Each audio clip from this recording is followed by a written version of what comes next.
Juliet, my wife, exuded an arresting charm as she strolled towards the boardroom, seamlessly blending with the executives who purported to govern Egg Mullet.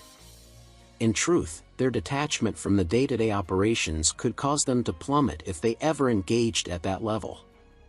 Her bespoke suit was impeccably tailored, the skirt slightly shorter and the top a touch tighter than usual business attire. That was Juliet, masterful in using her slender legs and perfect figure to her advantage in any meeting, though no longer for me, her disillusioned, discarded husband. As the corpulent men and their efficient assistants entered the boardroom, their eyes fixed on me at the far end of the long, polished oak table where Mr. Harry Williams, the omnipotent chairman, usually presided. Flanking me were Miller and Young on one side, and Ward on the other. We were the surprise element, the quartet.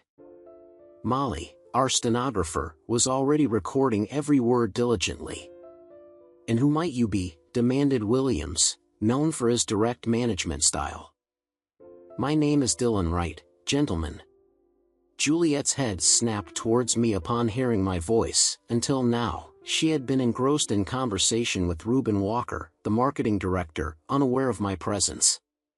Hastily, she made her way over. "Dylan, what the hell are you doing here?" "Ah, Mrs. Wright," I said cheerfully, "you're the assistant marketing director, aren't you?" She took a moment to process the situation before responding. "Of course I am. You know that. Now you need to leave. Right now. Why don't you take a seat, Mrs. Wright, although I fail to see why an assistant marketing director is needed at a board meeting. Shouldn't you be busy working rather than taking an extended lunch and attending a meeting with the board?" "Dylan," she hissed, "you're embarrassing me. You need to get out of here right now." "I think I'm far too late to embarrass you, Mrs. Wright, and I need to be here right now. So, take a seat, and let's see how this plays out. Dylan, we can talk later at home. Now get out." She had been whispering with a hiss until that moment, her last words dramatically increased in pitch and volume. Williams interrupted again.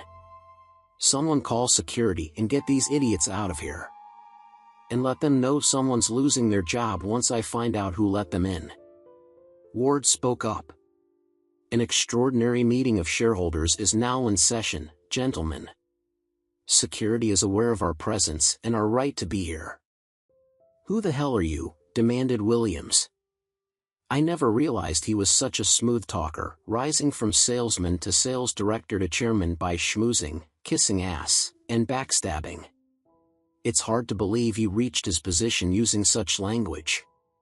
He must have let himself go a bit, judging by his belly. "I'm Thomas Ward, senior partner of Ward, and Young." "And who the hell are they?" Williams was on a roll now. "The company auditors." "And you're here because?" "I'm here to ensure the extraordinary shareholders meeting is conducted in accordance with all the rules and regulations of the Companies Act, as amended in 2006 and 2013. Look, I don't know who you jokers are, but whatever you're trying to sell, I'm not buying it. So, back off, get out of my building." I would remind you, Mr. Williams, that the building is owned by the company, which is in turn owned by the shareholders. I own the damn shareholders. Now get out, whoever you are, and forbid that idiot from writing it all down, Molly. Molly looked up and gave him a sweet smile. Damn, Molly was so pretty, and when she smiled, boy, now's not the time. She adjusted her black-framed glasses, pushed a stray lock of dark blonde hair behind her ear, and my stomach did a flip. Man, she was pretty. In those lips, she scribbled busily as Phillips, the CFO, spoke. Shareholders' meetings require notification and must be held in a venue that allows all to attend if they wish. This is an extraordinary shareholders' meeting, Mr. Phillips. Molly, could you check if I mentioned that earlier? Yes, Mr. Ward, you said, an extraordinary meeting of shareholders is now in session, to which Mr. Williams replied, who the hell are you? Notices were sent out 2 days ago, gentlemen, as required. "That's nonsense," said Turner, the company secretary. "I haven't received any notification of any such meeting, and I would be the first to know." And yet, our records show that the notification by email was received and acknowledged. "As read, not by me," he stated smugly. "Apparently, you haven't been here for 2 days. I believe you've been on a team-building exercise. Strange that it would take place midweek, but you make the policies." "I make the policies," Williams asserted. "You can back off. If I say it happens midweek, then that's how it is." "Of course you're right," said Ward smoothly. "My audit clerks are going through those accounts and receipts for the team-building days right now." I couldn't resist chiming in, "Ooh, have you been a bad party cat, Evans?" Williams commanded, "Get down there and sort it out. I won't have any randoms wandering in off the street and looking through our financial papers." I noticed that Oscar Evans, the chief financial officer, looked a bit pale. "You are right, Oscar. You look a little under the weather. I'm sure the team-building exercise was conducted properly, not just an excuse to stay in a 5-star hotel, get drunk, and have fun with your assistants." Dylan Miller put his hand on my arm. "What?" I protested. I said I was sure it wasn't an excuse for that. He gave me an old-fashioned look. As the legal mind of the group, he had every right to. "Mr. Williams," said Ward in his smooth, polished manner that reminded me of Kobayashi from The Usual Suspects, "you might want to keep Mr. Evans on hand for the meeting. According to the share register, he owns significant shares and may wish to vote." "He votes how I tell him to vote," Williams declared, brooking no argument. The board members and their assistants were still gathered at the far end of the table. "Gentlemen," Ward said, "please have a seat so we can get to the first order of business on the agenda." "There is no goddamn agenda," shouted Williams. "I have the agenda right here," I said, pushing a piece of paper forward. I was glad now that Molly had talked me out of writing it in purple crayon, which had been my first instinct considering how much of a joke this place was. "I didn't get an agenda." "This meeting is not valid or legal," protested Turner. I nodded to Molly. She pulled her phone from some mysterious place on her seemingly magical body. It had to be magic, given that her clothes looked like she had been dipped in liquid silk. They fit that closely with no visible pockets or places to hide a phone. "Trust me, I checked." She murmured into the phone, then made it vanish and nodded to us. Williams was still grumbling and threatening to throw us out, but I noticed the urgency had left his warnings. A minute later, a young man in an expensive suit appeared, carrying a laptop. "Ah, more, if you would," Williams said. "Open it. Mr. Turner will enter his password." The man opened the laptop and placed it in front of the skinny company secretary, who stared at it, stretched out his hand to the keyboard, and then paused. "Mr. Turner," said Miller, "I suggest you refrain from doing anything foolish. Mr. Moore would be obliged to prevent that, which could be unfortunate." Everyone in the room suddenly became acutely aware that Mr. Moore was much more menacing than an audit clerk should be, all without moving a muscle. It was quite impressive. Turner entered his password and opened his emails. When he went a little paler and began to sweat, I knew he found the notice. The notification was also posted on the company bulletin board as required and in the national newspapers. Not that it was strictly necessary, as we also have written agreement for short notice, I added. I should have mentioned that the ad was quite small and placed among the classified ads on the back page of a newspaper with the smallest circulation we could find, definitely not one that business people typically read. The notice board was in the canteen of a small branch of the company in Scotland. It took some serious thinking to come up with that one. It was pushing the limits, but it was legal. Ward tapped the table. "All right, gentlemen, if you're ready, we can begin. Mr. Wright, would you please read the first item on the agenda?" I stood up, adjusted my jacket, and fastened the lowest button. My suit was cheap, but it looked like the more expensive ones. I then adjusted my tie and cleared my throat. All eyes were on me, even Juliet's, though she seemed furious and reluctant to look at me. "Thank you, Mr. Ward, gentlemen. The first item on the agenda is a motion of no confidence in the board of this company and the immediate replacement of all board members." There was a moment of silence before chaos erupted, reminiscent of a bar during a cup final game. Some were laughing uproariously, others were roaring angrily, and some were squealing in disbelief. It was more like a scene from Animal Farm.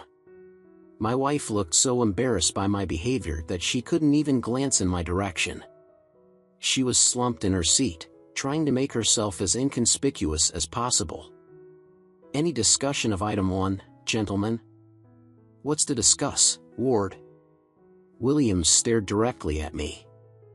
"I know you, the shoveling husband, the bricklayer. Maybe instead of just using your muscles, you should have used your brain and taken some advice from her. She knows what she's doing, and she's really good at it too." He waggled his eyebrows suggestively as he looked around the room, and his colleagues followed suit, smirking at Juliet and me. If her affair had been a secret before, it wasn't anymore. She was exposed, red-faced and on the verge of tears, shrinking even lower in her chair. "You idiots may have set this up, but you clearly have no idea how a business works. This is a limited company with shares sold on the stock market, not some turkey farm out past the M25. You don't get any say in the running of this business, my business now. Be a good boy and back off, get out of my face. Your talk of agendas was amusing at first, but now you're just pissing me off." Ward didn't flinch. "Any other discussion on the first item on the agenda?" When all he got were sneers and laughter from the 12 board members and snickers and disdain from the assistants behind them, he held his silence for a moment. "Then let's proceed with the vote on the motion that all the board members of Ekron Limited be dismissed and replaced immediately. All in favor?" I raised my hand. Williams sneered. "You? Do you even have shares?" I nodded, and Juliet looked at me in shock. "How many?" Williams asked. 100 shares, I replied, bought and paid for. Juliet looked down at her lap again, the humiliation of being associated with me evident. 100 shares amounted to less than 1/100%. I was the village idiot at the country's finest university compared to the businessmen she interacted with daily. She was an eager acolyte learning from the masters, while I wasn't even smart enough to clean up after them. I saw her slip her wedding ring off her finger and put it in her pocket. It didn't make me sad, just surprised at how little I cared. Molly smiled at me, and I wrinkled my nose at her playfully. She liked that, and her smile grew wider. Williams burst into laughter. 100 shares? What's that worth, £2? Ward continued calmly, those against the motion? The laughter persisted. If there are no votes against, Phillips suddenly sobered. I vote against. Williams gaped, wiping his eyes. Are you serious? The vote was about to go against us. He voted his 100 shares, and no one was opposing him. Williams quickly sobered up and stared at me, his bushy eyebrows furrowed in a frown. You sneaky little rat, you orchestrated the entire scheme. This was your plan all along, and you nearly trapped us, laughing the whole way. Very clever. Well, I own 83 million shares, and I vote against this proposal. Now get out of here and take your lackey with you. If you ever set foot in this building again, I'll have you locked up so tight you'll squeak every time you breathe. A small forest of hands went up, voting against the motion. Things were looking grim for the opposing team. Ward carefully noted each vote, cross-referencing them with the share register. That brings us to a total of just under 242 million shares against the proposal, with 27.62% of all issued shares voting against. The proposal is accepted. Get out of my building, you piece of, Williams shouted. What do you mean accepted? Turner stood up, shouting at Ward. Wait, what? Gasped Williams. I thought he meant rejected. No, Mr. Williams, I was clear. The motion has passed. The room erupted with protests and denials, replacing the previous laughter and jeering. Listen, Warrington or whatever your name is, you can't just declare something and make it true. Of course not, Mr. Williams. I'm well versed in business procedure, better than any of you. In fact, I know exactly what I'm saying. Good. Then speak plainly, because right now you're talking out of your ass, you bastard. Mr. Williams, the numbers are straightforward. 27.6% of the shares, those owned by the people at this table, voted to reject the motion. Meanwhile, 58.98% of the shares voted to accept it. Therefore, the motion is passed. I can't make it any simpler. What? Williams retorted. How do you get 58% out of 100 shares? You don't, Mr. Williams. You wouldn't even get 1% out of 100 shares in this context. Remember, this is a public company traded on the stock exchange. There are nearly 1 billion shares in total. So where does the 58% come from? I stood up again. It comes from proxies, Mr. Williams. These proxies allow me to exercise the voting rights of other shareholders. I've used them to vote all of you corrupt, deceitful individuals out, and I just succeeded. Julie was now staring at me with wide-eyed bewilderment. How on earth did I know about something like proxies? I was a builder, not a financier. Where would I have even heard the term? Williams was also staring at me in shock. You can't have that many proxies. It's impossible. Ah, but I do, Williams. I simply asked for them, and they were entrusted to me just for this one meeting, for one day. That would have cost you millions. No, it was about knowing whom to talk to. And truth be told, most of them really don't like you. It had taken weeks of effort, ever since I had overheard 2 board members conversing in the executive restrooms while I was up in the ceiling, hunting down a leak. Julie had arranged the job as a way to assuage her guilt, I suppose. Right as rain, one of them said. I believe it was Baker, the sales director. There's only one Wright in this town who fits that description, so I knew exactly who they were talking about.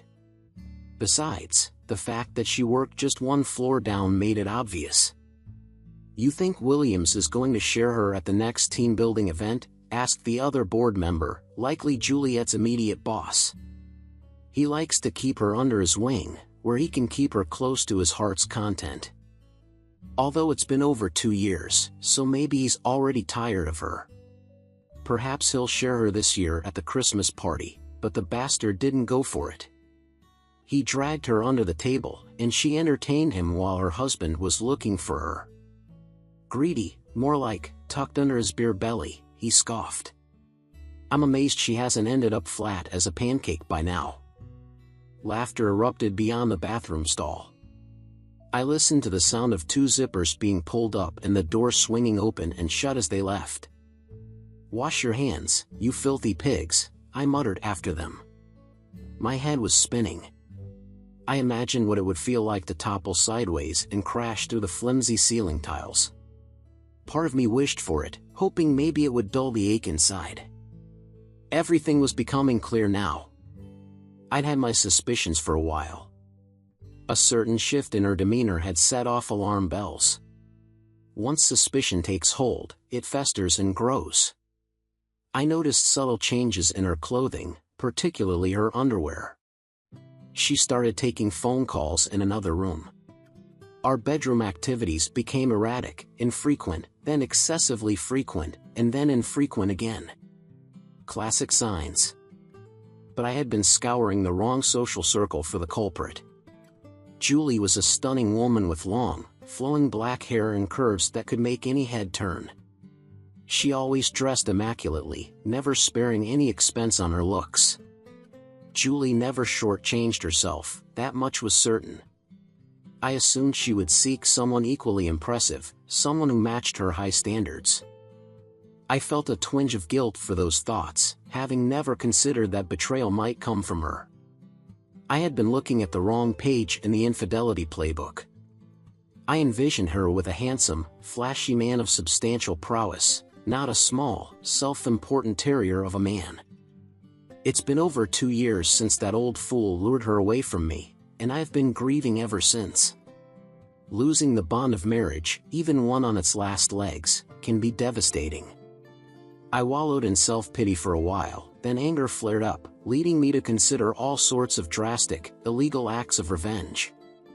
Eventually, I shook off the haze of irrational thoughts and began to think more clearly. I spoke with a friend who handed me a couple of small plastic gadgets and explained their use. Diligently, I recorded everything the following day. Armed with my toolkit, I returned to the building to investigate that elusive drip. My process included discreetly inserting the gadgets into unattended laptops and pressing the buttons as per my notes. While the devices did their work, I made noise around the office, whistling loudly and cursing the supposed leak, all to avoid suspicion while I searched. It's always wise to conceal your actions in plain sight. Once done, I retrieved the gadgets and exited, whistling. One of the perks of building homes for people is the interesting array of personalities you encounter and the friendships you can forge through fairness, respect, and a bit of humor. Another friend analyzed the data from the gadgets, leading me on a convoluted path to Mr. Ward, who then introduced me to Miller and Young. Our extended discussion at a bar provided me with the solution, albeit in cryptic hints. Eventually, I tracked down the person I needed to talk to and directly posed my question.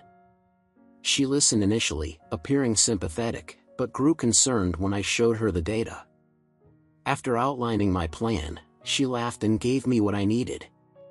She managed a substantial pension fund and feared that Hatton's current board would tank the stock price, jeopardizing her significant investments.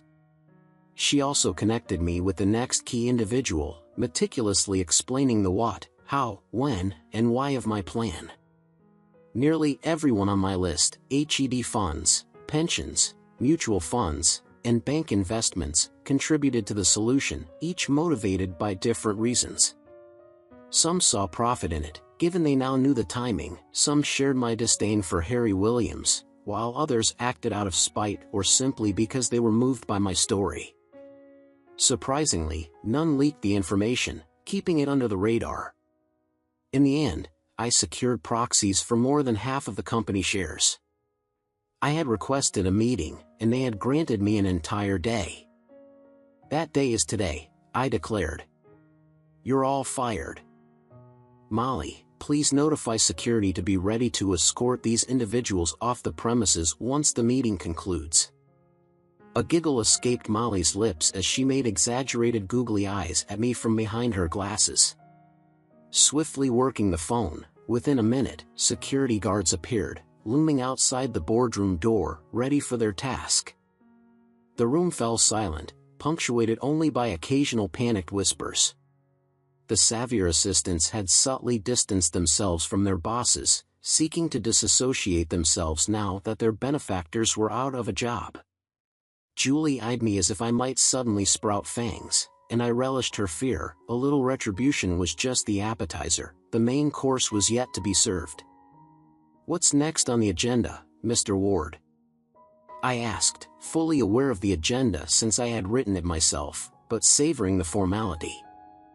Item 2 on the agenda, a motion that no golden parachutes be offered to any former members of the board. EMOL votes in favor. I raised my hand with a broad smile. Votes against. A small forest of hands hesitantly rose.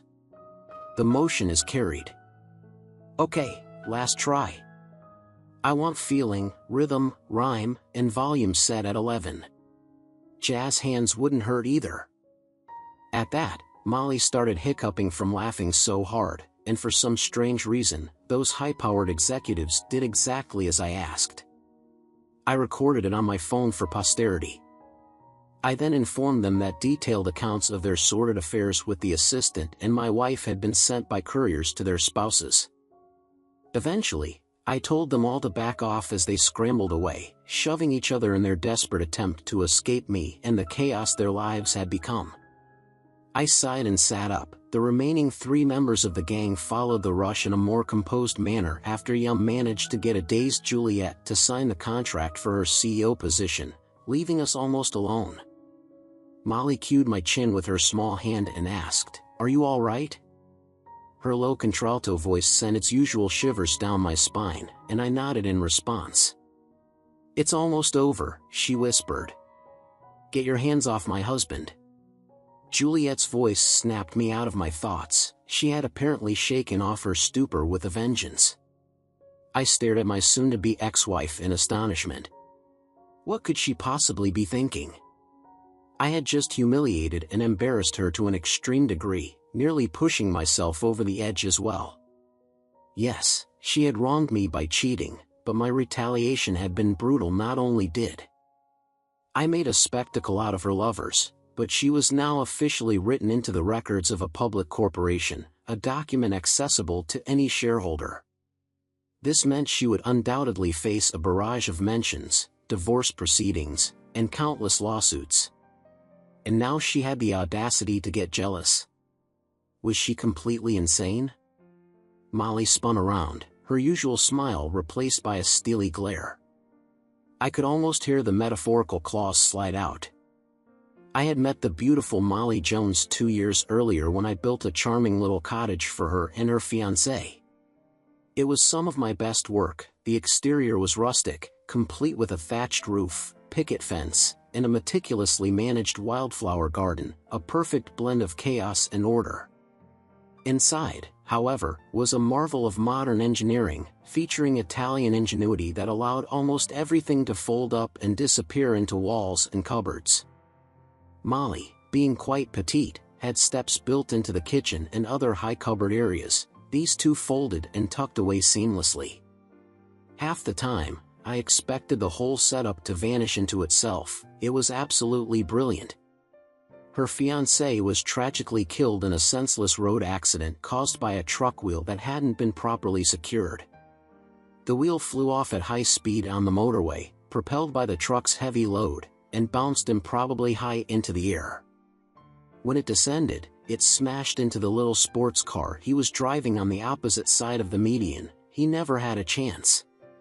A split-second difference could have meant safety, either bouncing behind his car or landing in front of it. Instead, it came down right on him. An 18-wheeler wheel is massive, levelly so. I attended the funeral, and when she had calmed down a bit, I offered to complete the cottage her fiancé had been building at no charge and sell it for her, if she wished. Yet, in the throes of her grief, she chose to finish and live in it, turning it into a tribute to her lost love.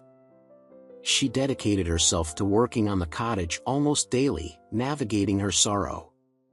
Naturally, I was there to assist whenever possible. As time passed, her vision for the cottage evolved. Initially designed as a show house, she decided to transform it into a real home, reflecting the life and comfort they had envisioned together. This led to many discussions, redesigns, improvisations, disagreements, reconciliations, and more redesigns over the 6 months it took to perfect the cottage. We became close friends, not more than that, but certainly no less. She shared her plans of returning to university to complete her degree and embark on a career in medicine. Thus, when I first suspected Juliet was cheating on me, she was the second person I confided in. Just as I had helped her through her grief, she supported me through mine. She was my shoulder to cry on, my listener for venting anger, and my voice of reason when I had impulses to act rashly. She was always there when I needed her most. Inevitably, as time passed without concrete proof of Juliet's infidelity, my love for Juliet faded and was replaced by deep feelings for Molly. They were polar opposites, making the transition easier for me. Juliet was tall, slim, and exuded sophistication. Molly was short, delightfully curvy, and full of laughter. Juliet had long, dark hair and blue eyes. Molly had short, blonde hair and brown eyes. Juliet was driven by an insatiable desire to succeed, while Molly lived to enjoy every moment to the fullest. Juliet embodied ambition and ruthlessness. Molly was a warm, reliable companion, while Juliet seemed to pursue any opportunity, even infidelity. Molly remained faithful, with me seemingly the only man in her life after her fiancé's death. Juliet was my unfaithful wife, Molly my steadfast friend, my best friend. I was about to ruin everything because I had fallen in love with her. Molly had helped me plan this day. Initially, it was just a fun thought experiment, but gradually it became a means for me to find closure. I'm not sure Molly ever believed I'd actually follow through, but when the day came, she was resolute in her support. She turned into my de facto secretary for the day. Juliet, however, had misconceptions about the situation. "I've been watching you, rich bitch. I know who you are and where you come from," Juliet screamed. "Do you think you can buy everything? You think you can buy my husband? Well, I've got news for you." She swung at Molly's face, but Molly ducked and kicked her in the shin. Juliet crumpled, clutching her leg. "You," Juliet spat. "Better than being a," Molly retorted. Seeing that the immediate danger of a full-blown catfight had passed, I stepped in. I had learned my lesson the hard way about getting in between two infuriated women. It only resulted in scars. If they were driven to violence, they could handle it themselves. I would intervene only when they were too exhausted to hurt anyone, including me. "Juliet, you've been ruining things for many people for 2 years now. It's over." "Please don't say that, Dylan. You love me," Juliet implored. I raised my hands in a defensive gesture. "No, no, no. That's in the past tense. I loved you. Here they are at the end, but you killed that feeling, so now I don't." "Oh, please," she implored, "you made me chairman. You gave me the best gift ever. Of course you love me, and I'll never cheat again, ever." Molly leaned in and whispered to me, "I give her a week at most." I had to agree. It doesn't matter if it's tomorrow or never. We are done. We will never, ever be together again. I overheard 2 of your friends talking about how long you've been with the company. Did you seriously play around with that creep under the table at the Christmas party while I was looking for you? Molly placed her hand on my arm, eyes wide. My God, really? I take back my earlier prediction. Maybe a day, and even then, that's being generous. Oh, come on, you knew I was doing it for my promotion. You didn't mind, Julie cried, tears streaming down her face. What? I never knew you were cheating until 6 weeks ago. I had my suspicions, but I had no proof. No, you knew. You had to know. You just didn't care. What was I supposed to know? I loved you and trusted you wouldn't be unfaithful. Back off, Juliet, Molly interjected. That's complete nonsense. You're just trying to make him feel guilty. You were sneaky, sleeping around but careful enough so he'd never catch you. You did it in your own world, one he couldn't easily access. He didn't know anything, and that doesn't make him stupid, it just makes you a really conniving cheater. Says the rich woman who couldn't accept her fiancé's death and had to buy a replacement secondhand, even making all those little changes to your perfect house, trying to tie him down with money, I added. Face filled with tears, Molly stared at me. That wasn't it. I didn't. You didn't tell him you came from a wealthy family with diamonds and pearls. Why were you afraid he'd see the real you? I asked. Molly started to turn away, and I knew if she ran, I might lose her forever. I grabbed her hand, pulled her close, and held her tightly. Hey, I whispered as she sobbed against my chest. She's trying to find our weak spot and tear us apart, but it's not going to happen. I don't care about your wealth.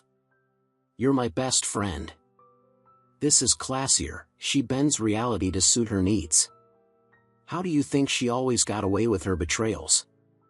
She can make anyone believe her lies. I turned back to Juliet, who smirked with triumph. Juliet, you'd better shut your mouth now, or your next words will be, "Do you want fries with that?" I gave you that CEO position, but if you don't stay quiet, I will take it back. I'll give it to Molly. She's an excellent organizer. I glanced down at Molly, who, at 5 feet tall, had to look up at me.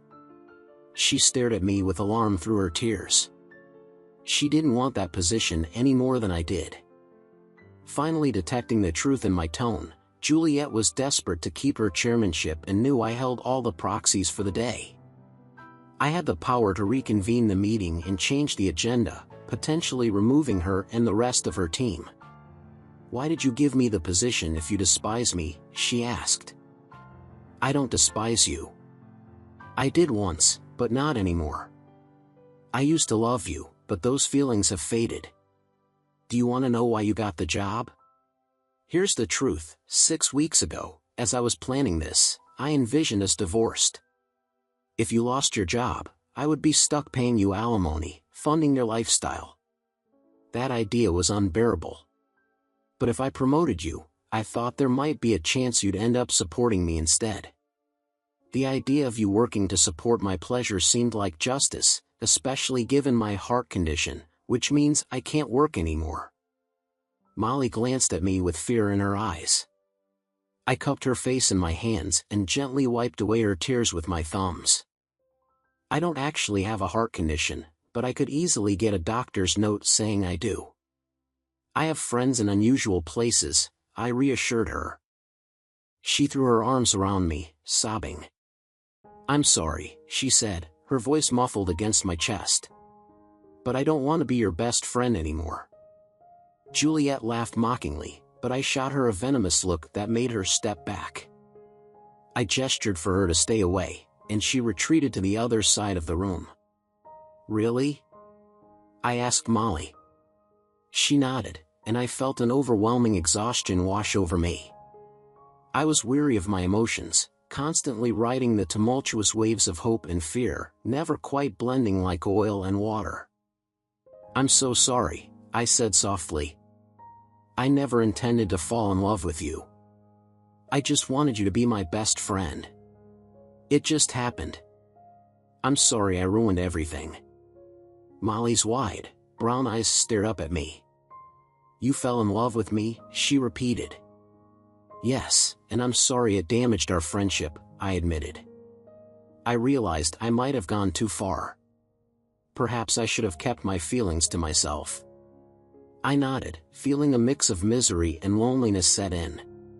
Why did she keep asking? "I don't want to be your best friend," she said thoughtfully. I braced myself for the inevitable rejection. "I want to be your best love, your best life, your best wife, and yes, your best friend too." But those first her words took a moment to sink in, and when they did, they filled the void with a radiant hope I hadn't felt in a long time. Huh. I couldn't quite process what she had just said. "Dylan, will you marry me?" "Okay, but you have to get on one knee to ask me properly." It wasn't the best joke, but I was too exhausted for anything more clever. She obliged, dropping down to one knee. "Dylan, will you marry me?" "I can't hear you now." "Come closer." I attempted a smile, though joking about marriage felt off to me, especially at that moment. She stood up again, and suddenly her arms were around my neck, her legs tightly gripping my waist as she hoisted herself up. I staggered back a few steps. "Let me ask you one final time, Dylan. This is the last chance, perhaps the moment is now. Pay attention. I love you, and you've said you love me too. So, will you marry me? Are you serious?" "Yes, absolutely. Why would you think I'd joke about something as important as this? I'm not usually this fortunate." "Well, say yes, and I promise your luck will change the moment we're back home." Yes, she kissed me then, her glasses askew in the heat of the moment. Everything felt chaotic and disordered, but I didn't mind. It tasted like sunshine, roses, vanilla, a misty warm beach, sand, and chocolate, like everything beautiful in my otherwise ordinary, tangled life. Heh, I knew it, came a muted cheer from the other end of the conference table. Step back, Romeo, Molly and I said in unison, and he did. Maybe my luck was finally turning around. Thank you to everyone who tuned in today. If you enjoyed the story, please consider liking and subscribing if you haven't already. Feel free to share your thoughts on the events in the comments below. Take care.